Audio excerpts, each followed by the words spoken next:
ಈ ಮೊಟ್ಟೆ ರೆಸಿಪಿಯನ್ನು ಒಮ್ಮೆ ಆದರೂ ಟ್ರೈ ಮಾಡಿದ್ದೀರಾ? ಈಗ ತುಂಬ ಟ್ರೆಂಡಿಂಗಲ್ಲಿದೆ ಈ ಮೊಟ್ಟೆ ರೆಸಿಪಿ. ಒಂದು ಮೊಟ್ಟೆಯನ್ನು ಫಸ್ಟಿಗೆ ಬೇಯಿಸಿ ಸೈಡಿಗೆ ಇಟ್ಕೋಬೇಕು. ಇನ್ನೊಂದು ಮೊಟ್ಟೆಯನ್ನು ಒಂದು ಬೌಲಿಗೆ ಹೊಡೆದಾಕಿ ಅದಕ್ಕೆ ಸ್ವಲ್ಪ ಪೆಪ್ಪರ್ ಮತ್ತು ಉಪ್ಪನ್ನು ಸೇರಿಸಿ ಚೆನ್ನಾಗಿ ಮಿಕ್ಸ್ ಮಾಡಿ ಸೈಡಿಗೆ ಇಡೋಣ. ಇನ್ನು ಸಣ್ಣ ಈರುಳ್ಳಿ ಮತ್ತು ಒಂದು ಸಣ್ಣ ಟೊಮೆಟೊ ಹಣ್ಣನ್ನು ಸಣ್ಣ ಸಣ್ಣಾಗಿ ಕಟ್ ಮಾಡಿ ಸೈಡ್ಗೆ ಇಟ್ಕೋಬೇಕು. ಇನ್ನು ಒಂದು ಒಗ್ಗರಣೆದು ಪಾತ್ರೆ ಬಿಸಿ ಆದಮೇಲೆ ಅದಕ್ಕೆ ಸ್ವಲ್ಪ ಎಣ್ಣೆಯನ್ನು ಹಾಕಬೇಕು. ಆಮೇಲೆ ಅದಕ್ಕೆ ಬೇಯಿಸಿ ಇಟ್ಟಿರುವ ಮೊಟ್ಟೆಯನ್ನು ಫಸ್ಟಿಗೆ ಹಾಕಬೇಕು. ಆಮೇಲೆ ನಾವು ಒಡೆದು ಹಾಕಿರುವ ಮೊಟ್ಟೆ ಇದೆಯಲ್ಲ, ಆ ಮೊಟ್ಟೆಯನ್ನು ಅದರ ಮೇಲ್ಗಡೆಯಿಂದ ಇದೇ ರೀತಿ ಹಾಕಬೇಕು. ಇನ್ನು ಇದರ ಮೇಲ್ಗಡೆಯಿಂದ ಸಣ್ಣ ಸಣ್ಣ ಕಟ್ ಮಾಡಿದ ಈರುಳ್ಳಿ ಮತ್ತು ಟೊಮೆಟೊ ಹಣ್ಣನ್ನು ಹಾಕಬೇಕು. ಇದರ ಮೇಲೆ ಸ್ವಲ್ಪ ಉಪ್ಪು, ಸ್ವಲ್ಪ ಮೆಣಸಿನ ಹುಡಿ, ಕೆಂಪು ಮೆಣಸಿನ ಹುಡಿ, ಪೆಪ್ಪರ್ ಪುಡಿಯನ್ನು ಹಾಕಬೇಕು. ಆಮೇಲೆ ಇನ್ನು ಉಳಿದಿರುವ ಈರುಳ್ಳಿ ಮತ್ತು ಟೊಮೆಟೊ ಹಣ್ಣನ್ನು ಇದರ ಮೇಲ್ಗಡೆಯಿಂದ ಹಾಕಬೇಕು.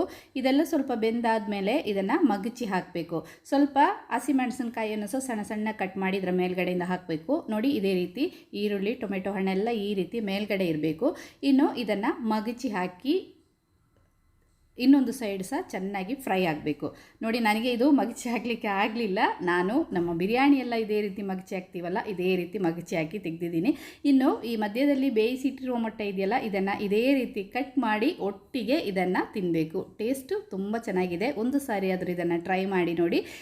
ಇಷ್ಟ ಆದರೆ ಲೈಕ್ ಮಾಡಿ, ಅದೇ ರೀತಿ ಶೇರ್ ಮಾಡಿ ನನಗೆ ಸಪೋರ್ಟ್ ಮಾಡಿ.